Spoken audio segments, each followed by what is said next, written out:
Hey everybody, welcome back to another coronavirus video chat episode of the Basement Brew Review. I'm joined by Justin, Alex, and Tyler, and we're each drinking a different beer like we did last week, and we're going to review them for you, and let's start drinking. Today, I've got a wonderful crowler from Variant Brewing in Roswell. This bad boy's 25.4 ounces, and they're for sale right now. This is called Mocha Crazy Grandma. It is a 9% Imperial double milk stout.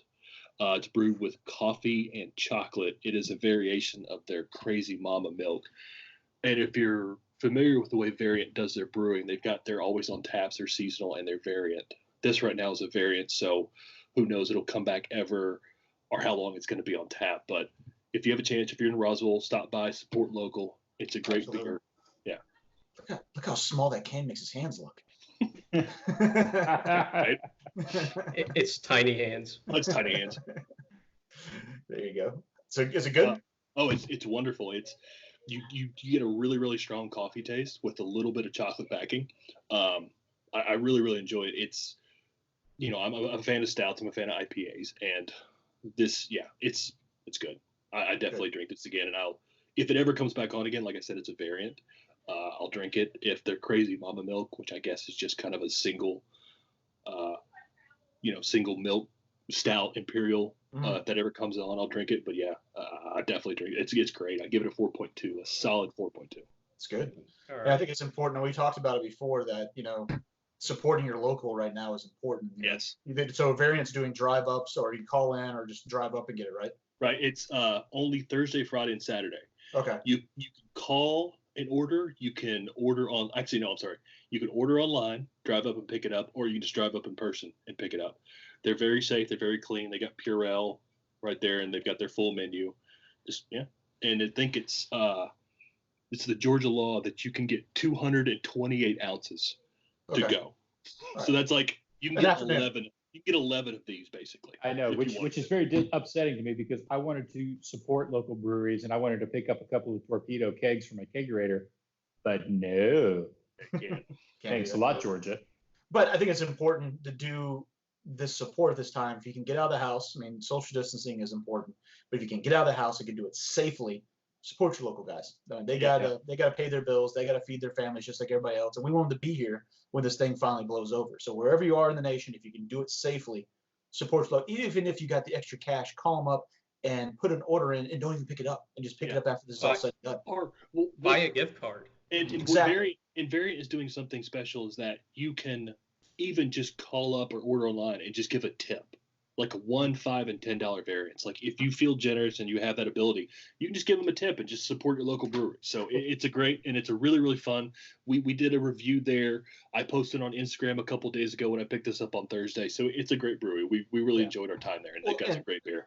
And this is my last little. I mean, we'll try to obviously get the next beer in a second, but we don't talk about. We're not probably talking a lot about Budweiser on this program very often. But I was doing work today and I was playing some music in the background, and they had a video where I guess Budweiser is taking all of their funds that they usually would contribute to sporting teams as far as advertising and donating at the American Red Cross for this COVID-19 fight, which is awesome. That's great. One of the things they talked about, that we're all in this team together. So times are tough, people losing their jobs, people getting furloughed, people getting sick, people losing loved ones. So if you can support each other financially, if you can, that's important. So do what we can as a team. Absolutely. So if the boys don't mind, I'm going to do mine next because it's a little quiet on my end right now. Okay. So let's take advantage of that. Yep. Tonight, I am drinking Southern Way Stout from Street Brewing, which is hands down one of my favorite breweries in the nation. Mm. They make a lot of good styles of beer, but they're specifically known for their dark beers and their barrel age program. This specific beer is a Russian Imperial Stout, bourbon barrel aged, Southern bread pudding stout. Wow. Bottled July 2019, 10.5% ABV, and it was aged for 12 months. This is bottle 1 of 150. Wow. So you saw fit to drink that by yourself instead of sharing it with the rest. This one I was actually saving to share for a group review. Luckily, I have another bottle that we can drink off camera. Okay. I not too long ago, Cherry Street ran a special trying to clear out their cellar. You could get 12 500 milliliter bottles for $100. So I took advantage of that. Yeah, I don't blame you. As far as the beer goes, it is delicious. Little courtesy sip on camera. Ooh, courtesy. It tastes like chocolate and cinnamon, really malty, and you get that slight bourbon kick from it being in a bourbon barrel. It doesn't taste like bread pudding per se. It tastes more like a deconstructed bread pudding. You get the parts and pieces. So very good. I want to say a solid 4.3. Nice. Nice. Delicious. Doesn't taste like a 10% beer. It's going down way too easy.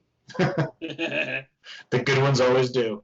Right. Good. Well, that reminds me of that one that banana bread that you and I had at the 1 year. Was it the 1 or 2 year anniversary for Six Bread? The 1 year anniversary for Six Bread is that banana bread that we had, which was just amazingly good. So yeah, that sounds like something I'd love to try. And because I know you pictures before, Tyler, but Cherry Street has like a cooler with all these things in it, right?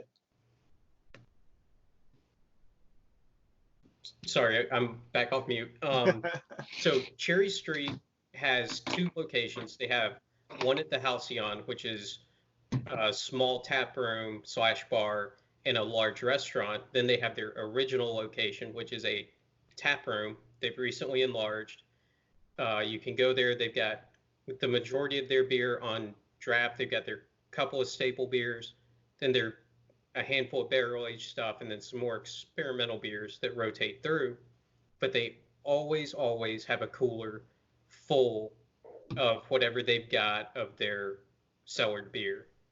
And it is some of the best barrel-aged beer you can get in the state. Their Halcyon location is cool. I really like that location.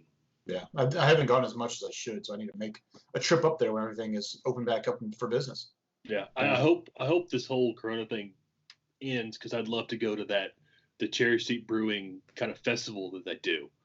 They have we went to it last year. I know like a couple of us went to it last year, and that was a lot of fun. They had some great beer there, some great beer, great food, and a lot of fun. Awesome. All right.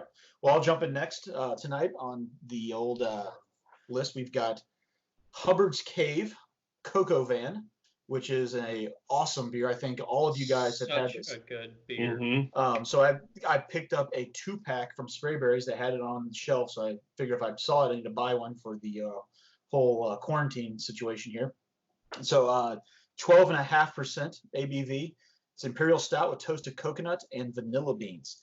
It is an extremely smooth, very good Imperial Stout. It's got a nice coconut back. Not as much as the coconut. I know you don't like it, Andrew. I was also going to ask, like, is it as much coconut as the other 2 beers that I've reviewed? Nowhere close. It just has a very light edge to it, but it's got this nice vanilla and chocolatey kind of flavor. It almost tastes like a very lightly coconutted German chocolate cake. It is awesome, but it's got like. Do you get a little bit of sweetness from the coconut, like just a little bit of it? Or? Just a little bit. It's almost more astringent. It's a little bit drier. It's good. Okay. But it is fantastic. Color on it is great. It's not quite a pastry stout, but it's got a nice body. It's chewy. I always like the term when it comes to beer. It's really good. So as Tyler said, courtesy. So yeah, right. Justin, can you see the protein chains in it right now? Yes, you can. You can. It's nice the way it looks flaky.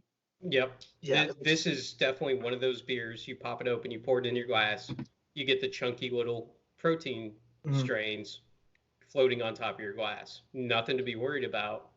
Just looks a little off-putting if you've never seen it before. Correct, but it's a solid beer. So if I'm going to score this one, I'm going to 4.4. It is a very good beer. Very good beer. So I know I've got one. They sell them in 2-packs. They're not cheap. But if you see it out there, buy it, enjoy it, because you'll drink one and then go, I want the second one.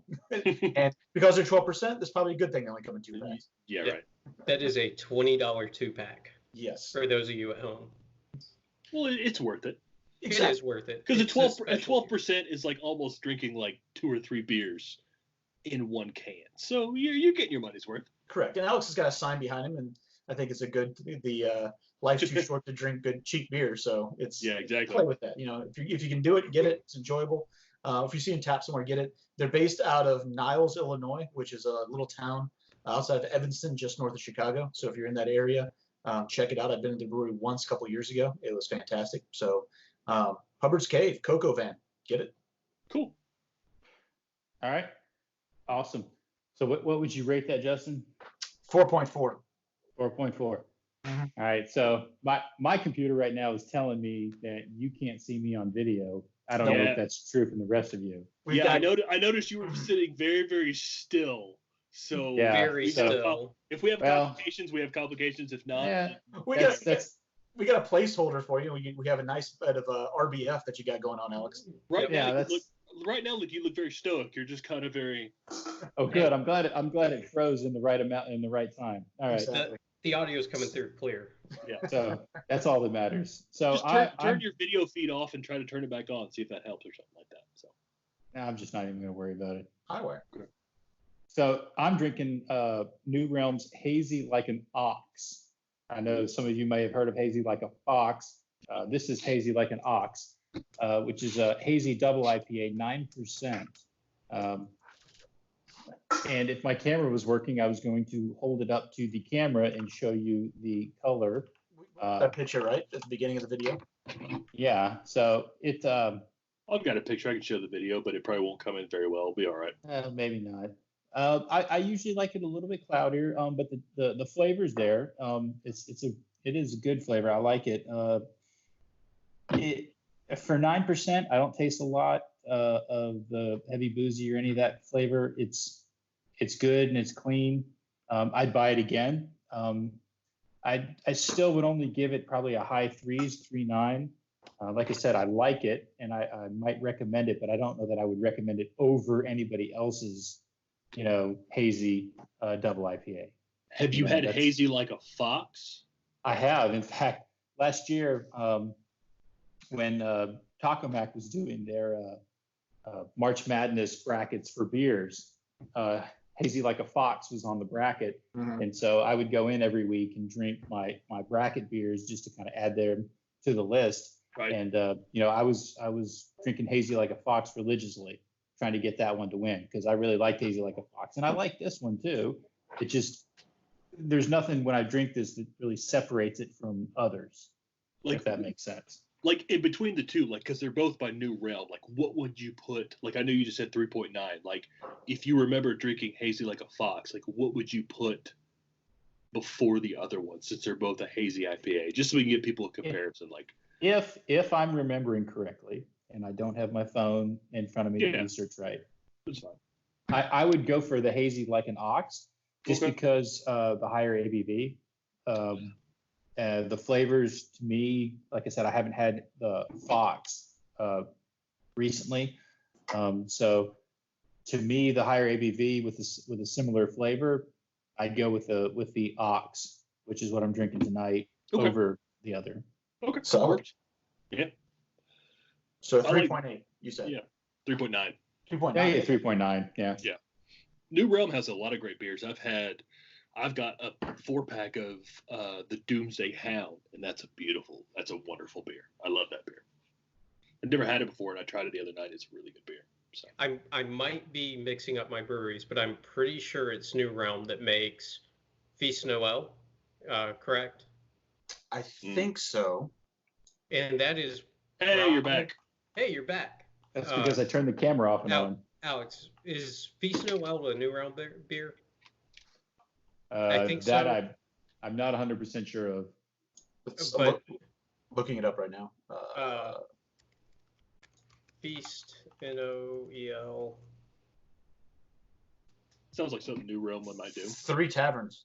Oh, dang it, 3 taverns. Well, there you go. You messed up. Oh, that's my favorite festive beer. I was trying to give New Realm a bone, but Get a little confused. 3 taverns, local. You like it? There you go. There we go.